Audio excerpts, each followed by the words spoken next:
Welcome to our channel. Today we how to authorize CJ Affiliate Custom Reporting Dashboards step by step clearly. To authorize CJ Affiliate Custom Reporting Dashboards, begin by logging into your CJ Affiliate account. Once signed in, navigate to the dashboard. Locate the Reports tab in the main menu. Click on Reports to access the Reports section. In the Reports section, look for Custom Reporting. Click on Custom Reporting to view your options. Find the button labeled Create New Dashboard and click on it. A new window will open, prompting you to name your dashboard. Enter a descriptive name for your custom dashboard.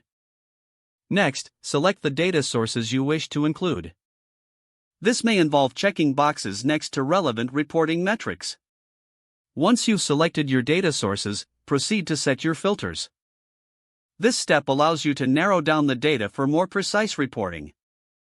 Read through the available filter options and apply them as needed. After setting your filters, look for the Authorize button.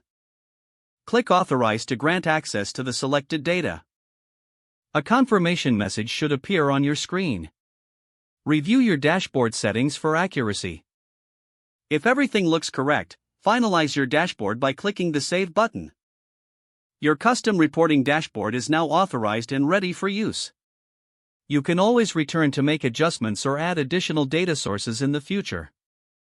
If the page does not load, refresh the browser or try again in a private or incognito window. Make sure you are using the correct email address, then retype it carefully to avoid small typos. If your password is not accepted, use the reset option and create a new strong password you can remember. Check your spam folder for verification or security emails, then complete any requested confirmation steps. Enable two-factor authentication if available to improve account security and reduce unauthorized access risk. After signing in, review your profile details so your contact information and settings are accurate and current. If you see an error message, note it down and try again after restarting your device and internet connection. Log out when you finish, especially on shared devices, to keep your account and payment information secure. Don't forget to like this video and subscribe to our channel for more step-by-step tech guides.